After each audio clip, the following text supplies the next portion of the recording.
Okay. Little sinky dink. Alrighty. Okay, guys, how's it going? So, welcome.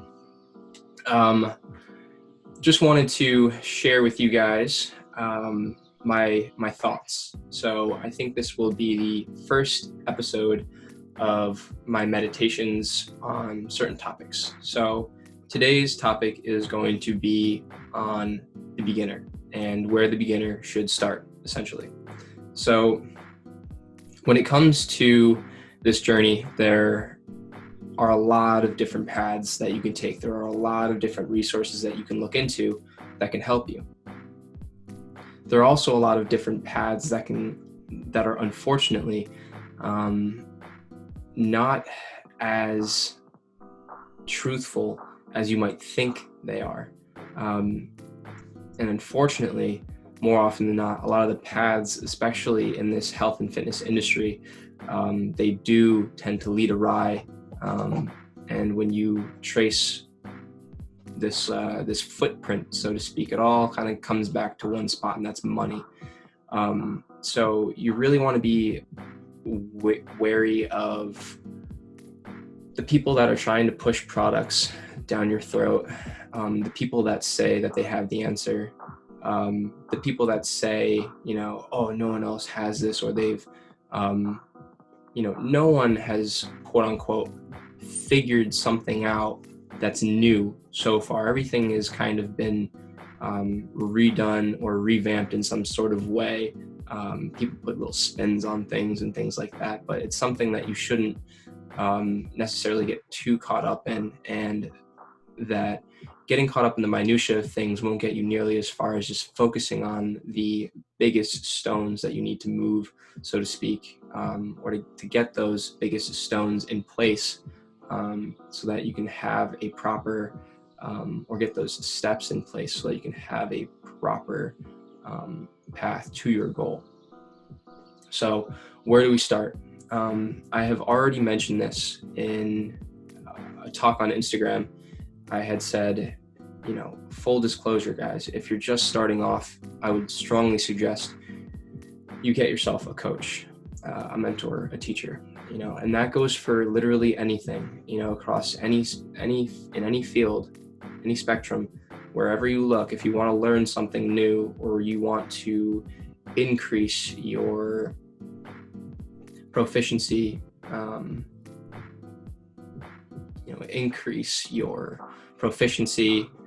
your understanding, your knowledge around a topic, around a subject, then you're going to get yourself a coach. Whether you, like we were kind of talking about before, you go to an Instagram influencer, or if you go to actual scientific literature. If you're looking for an answer, you'll generally find it. You can literally probably find a reason to go on an all pomegranate diet somewhere deep in the internet. Someone is probably backing that up, which is unfortunate, but it's out there. And I know that might sound a little bit obscene, and it is, but some people get jebaited, so to speak, down those paths. So the idea is to find yourself a coach, a teacher, a mentor, that has a level head on their shoulders, that you trust, and that really wants the best for you and isn't just kind of misleading you down certain paths. So the benefits of having a coach or a mentor is to really just teach you years of experience and hardship that they've gone through, that you are potentially about to go through, and they can kind of tell you their mistakes, the paths that they went down, that they were misled down, that they wasted time on. They can kind of say, no, don't go that way, go this way. They will help lay down the foundational stones that you need, the foundational bricks that you need for the path that you're trying to lay out for yourself on your own. And if you could think about this journey as a really long path, if you have some crappy mentors, if you're just trying to put these pieces of the puzzle together yourself, you're going to find it very difficult. You're not going to put all of your blocks down correctly or properly, or solidly, they won't be in there as well as, if you just had a coach or a teacher or a mentor just kind of show you the foundational bricks and how to lay them down, or, they already have them laid down for you. They just say, hey, here's the path, it's a smooth sailing from here on out. That will make your journey way more easier. Extremely, the difference is night and day in between, between getting a coach and not getting a coach. And quite personally, I have myself 2 coaches, just because there are areas in my life that do need improvement. So I have mentors, I have coaches, and I've had plenty of them also in the past. If you were an athlete, which I'm sure a majority of you guys watching this are, you've had a coach and they've taught you the way. Think about school. We've all been through school, whether it's just grade school or going through college or university or whatever you want to call it. We have teachers, we have coaches, and we have mentors, and whether you think of them as that or not, it's very much true. So look for some help, okay, if you need it. And even if you don't need it, sometimes look for some help, and they can just speed the process up for you. So that's what I'll say there. All right. So where do we begin? Okay. So we're going to talk a little bit about where we should start, right? If we're going on this journey. And now this is if you're not going to get yourself a coach, you're not getting yourself a mentor. Let me kind of point you in the right direction. Okay, so I've already kind of told you to look out for the BS, the people that are claiming that they have the answers to everything. Don't pay them much attention. What you really should do is try to not focus on too much, putting too much on your plate, so to speak. If you could think about it as me throwing a handful of pens or pencils to you all at once. If I had, check this out. If I had, so if I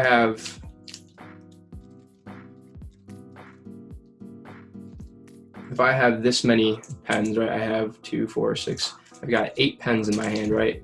Let's just call it 2 more, 10. Okay. I have 10 pens in my hand, right? And you're across the room, whatever. And I throw these pens to you all at once, right? How many pens do you think you're going to catch?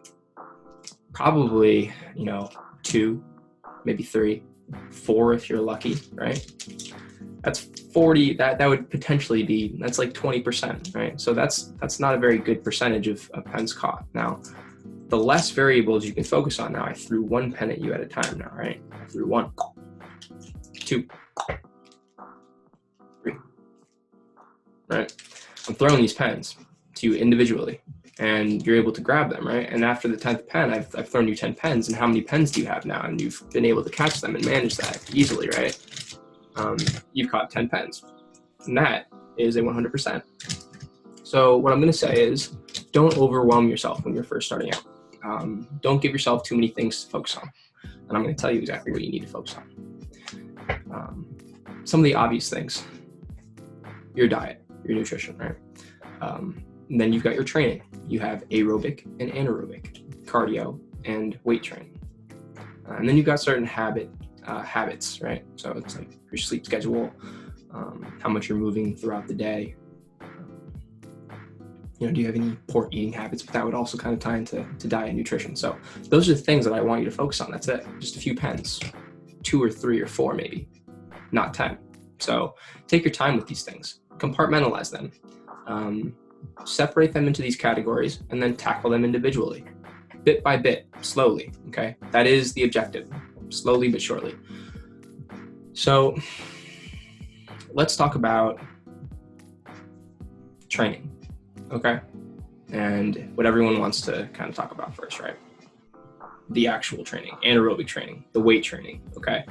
So how do you find yourself a proper split?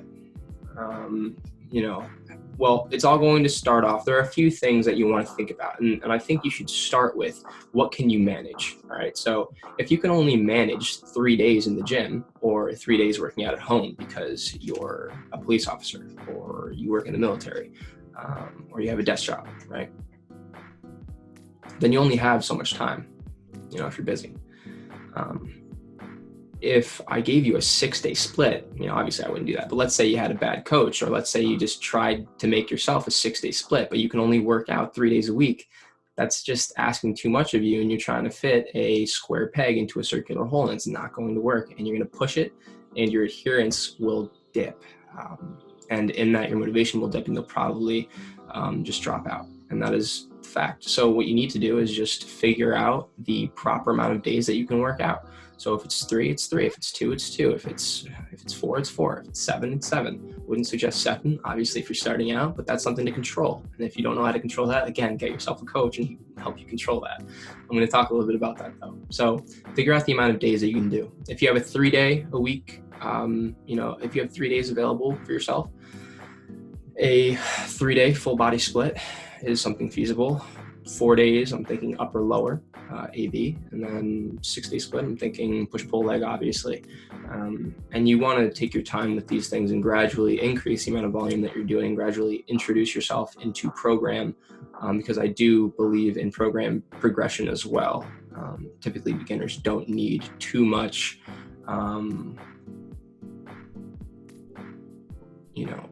I guess like right off the bat, you can control a lot and get away with a 3 or 4 day split. You don't necessarily need 6 days. So you want to start on the bare minimum side of things, almost. There are a lot of people that take the turn all variables to 100 and then back off. That is a route that's totally fine as well. You just got to be experienced and you got to make sure that you don't hurt yourself. And there are people that do that. But another route is just to go on that lower end of things and then kind of increase accordingly. So figure out the days that you need, figure out a proper split for yourself. All right. So now we'll dig into exercise selection. So again, just overall, you want to focus on 2 things, compound lifts, heavy compounds. So your squat, bench, dead, overhead press, row variation, things like that, with a bar or dumbbell, not so much machines. Look to do those exercises first. You can probably fit anywhere between like 4 and 5 exercises in there for your meat and potato exercises, to really get an adequate stimulus. You can throw a few other like machine exercises in there, but you have to make sure that you're getting in at least a squat, dead, overhead press, row variation in on the days that you need to get them in. And I would not suggest substituting them for a machine. But then after you're kind of done with those heavy compounds with that barbell and dumbbell, then you can kind of move into machine work. And then you can move into isolation exercises. So single joint exercises, the bicep curl, tricep extension. So biceps, triceps, calves, secondary muscles, shoulders, things like that. All right. So now we have exercise selection. And now we'll think about rep ranges. All right. Right. Yeah. So now we'll talk sets and reps. So volume, essentially, and loads. When it comes to sets and reps, don't start off with your German volume training, which is 10 sets of 10. It won't do you very much good. That is you turning the dial up on all variables pretty much, besides maybe load, because you can really only tolerate so much, especially if you're a beginner. You don't want to turn those dials up too much. I would suggest you start on the lower end of things and then increase accordingly. Okay. So what does that look like? I would suggest, obviously the bare minimum would be 1 set, but generally speaking, 2 sets to 3 sets is a good starting spot. And I know that a lot of people like the pyramid. I've been through pyramids. Some people like to, they go up, they go down. Some people like to stay within a certain rep range for an entire week and then increase repetitions. So they'll do like week 1, 8, week 2, 10, week 3, they'll do 12, things like that. What I have found, going through various forms of training over the years is that, if you stay within a certain rep range, and we already know the literature has shown that if you just work within a certain rep range, you can actually grow in any rep range. I know there's going to be people that are going to be like, ooh, what about like 1 rep? It's like, okay, that is an outlier. Like the 1 to 2 rep range is slightly out there, even like 3, I would say.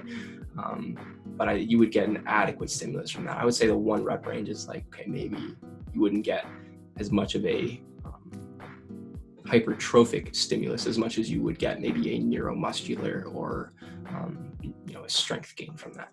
So in terms of rep ranges, stay anywhere. I like to choose ranges instead of like fixed numbers. So you'll start maybe like week 1 anywhere, I like 6. So the rep ranges will go maybe like 6 to 8 or 9, and then I would go 10 to 15, 15 to 20, 20 to 25.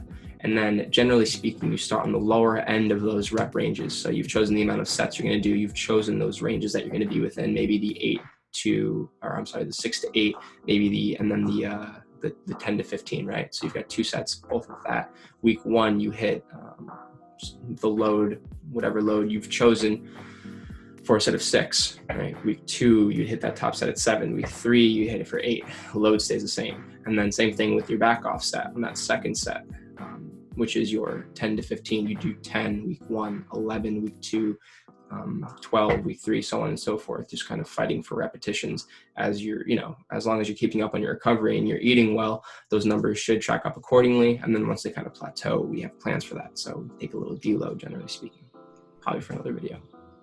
All right, so we've gotten volume out of the way. And that really does cover a lot of it. I always, baseline principles, obviously following the parameters in terms of form and technique, and, thinking really more so about moving your muscles than moving the weight, especially if you're first starting. There's really no point in putting load on the bar if your technique is doo-doo. So keep that in mind. All right.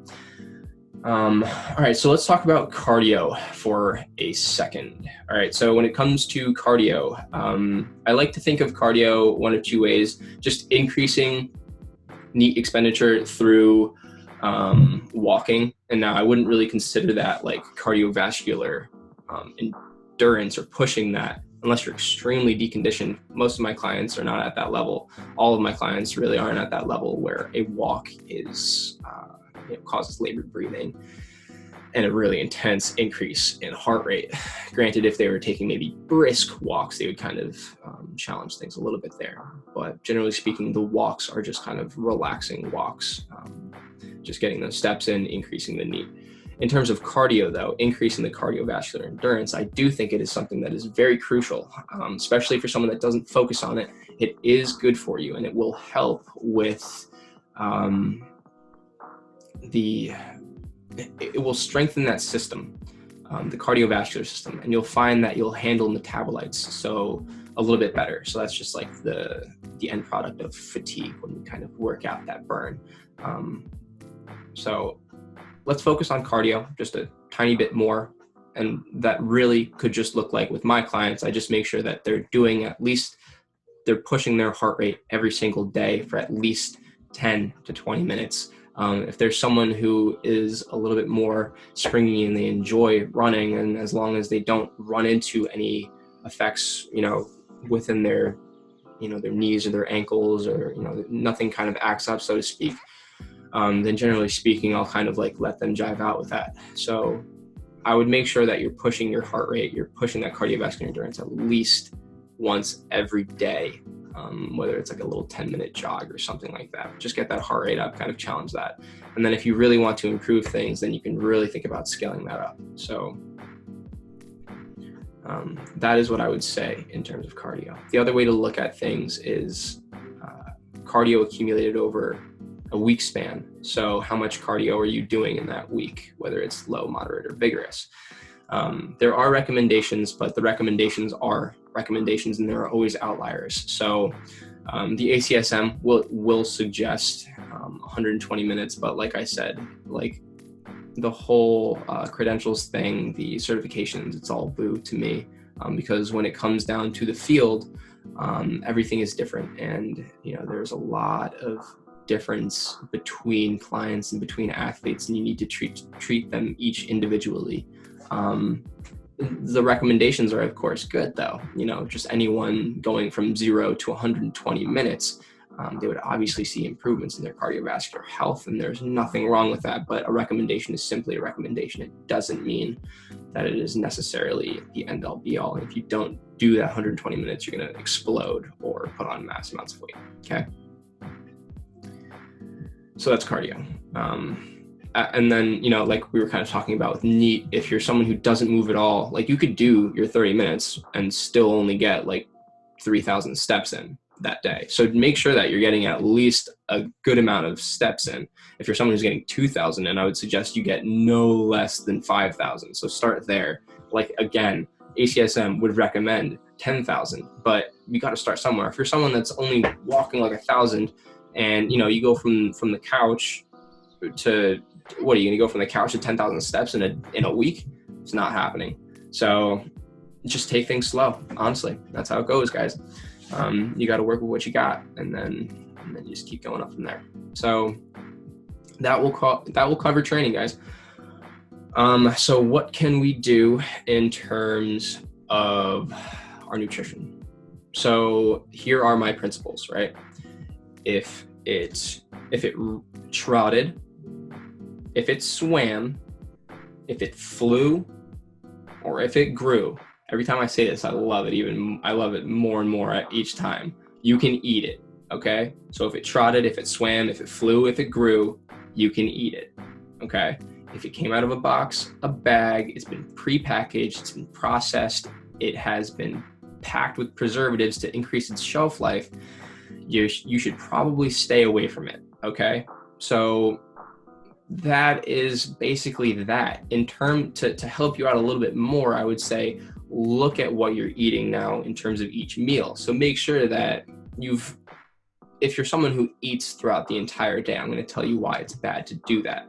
If you are constantly feeding yourself throughout the day, and this is you not taking any breaks, you're just snacking every hour, right? It's better to give yourself a good amount of food, good bolus of food, have that go into your stomach and then get cleared out, right? Everything kind of gets processed and cleared out and it's ready to go for the next meal, versus waking up and then eating from what do they call it, from I guess dawn till dusk or whatever, so dusk till dawn. You're eating all morning into the night, right? Every hour on the hour. You're going to constantly pile food in here, and then you're going to get a little bit backed up and things won't go through as nicely. So separate your day into meals. So, okay, you can allow snacks, that's fine, but just make sure that you're not eating 12 times a day, guys. It's just not how it works. So separate yourself into some meals and then look at those meals. So what are you eating, right? Now we separate things into macronutrients, proteins, carbohydrates, and fats. Proteins, like we said, if it flew, if it trotted, if it swam, those are your proteins. Try to get at least 20 grams of protein each meal. If you're someone who is used to eating a lot, you can obviously bargain things up or down where you are. I wouldn't suggest you go any less than 20 grams of actual meat protein, okay? The carbohydrates, again, if it grew, that's an adequate carbohydrate. If it came out of a box, a bag, it's been prepackaged, processed, blah, blah, blah, blah, blah, don't eat it. It's probably not worth your time. You're much better off with potatoes, sweet potatoes. And then actually, you know what? It's fine to go rice and pasta, like certain grains and things like that, as long as they're in moderation, okay? As long as they're in moderation, you can totally do it. And also, there's no difference between white and brown rice, okay? I'm just gonna say it right here. Besides maybe a little bit more fiber, it's really it, but it's negligible, guys. So negligible. And it's fine, that's okay. Don't sweat it, okay? Water off the duck's back, how they would say. And then the other thing, we'll dig into fats. So nuts, seeds, and healthier oils. So coconut oil, olive oil, avocado oil. Try to stay away from vegetable oil. And that is what I will say in that term, in that case, okay? And then the other thing, at each meal. So that's per meal, just make sure you have a good amount of protein, some sort of carbohydrate, but preferably grown. And then you also have a healthy fat. So whether it's like a nut or seed or some oil or something like that. And the next thing, veg, fruit or veg at every single meal, okay? I honestly would consider the carbohydrates from both of them negligible, which I most of the time do. I assign my macronutrients to my clients, and then I give them their fruit and their veg. And now, mind you guys, I know there's going to be people out there that are like, well, you really got it, you should micro that. And it's like, right now, I'm full disclosure, no one is getting ready for a competition right now. So just make sure that they get their fruit and veg in at each meal. And that is exactly what you should do, especially if you're in this beginning stage. And if you want to prepare, you're getting yourself ready for the stage, then you don't have that in line, then you need to get that in line right now. So, and that's just plain and simple right there, guys. So that is that in the nutrition realm. Those are my quick tips. And then we have one last thing, and that is just habits. So just healthier habits, guys, all around. That would be kind of how you carry yourself mentally throughout the day. You know, do you carry a lot of stress with you? Are you able to mitigate the stresses that come from work? Can you take your work hat off, so to speak, when you get back from home, or does that work cap stay on all day, especially when you get home and things kind of rattle around in your head? So you need to do what you can to make sure that you're alleviating as much mental stress as possible. And you need to find time in your day to kind of dedicate to that mental health, in my opinion. It's very healthy. To do that, your mind is just as important as your muscle, and it works just like a muscle as well. So the more you kind of use it, the more you focus on breathing and meditating and decluttering things and compartmentalizing things, and like helping you, like I said, declutter and compartmentalize, it will just help you carry yourself through your day with a lot less stress, more happiness, and things like that. I'm also a big fan of grateful boards, grateful journals, whatever you want to call them. So in the morning, I will write down 3 things that I'm really grateful for. So just the first one is usually very small. It's like something like, I'm really grateful for Kelsey's smile, or something. That's my girlfriend, Kelsey's smile. And then, I kind of move into something bigger. Like, I'm really grateful for, like my mentor for helping me place these foundational bricks down for myself. And, I'm really grateful that he takes the time to kind of do that, something of the sorts, or like, I'm really grateful for my client because they always keep me on my toes, stuff like that, guys. So, and then also on top of that, going a little bit further and trying to feel that gratefulness and why I'm grateful for it. So that just helps with the positivity and the mental stress. And, I find that it really does help me. So that is the mental kind of the stress side of things. And then the other thing is the fatigue. So just making sure that you're sleeping enough, like the cliche 8 hours, but it is true. Just make sure that you're getting adequate amounts of sleep. You're going to sleep at the same time. You're waking up at the same time. You're getting a full night's sleep. You're not waking up throughout, in and out throughout the night. That's something that you should probably look into with a doctor if that is happening. And yeah, so that is pretty much that, guys.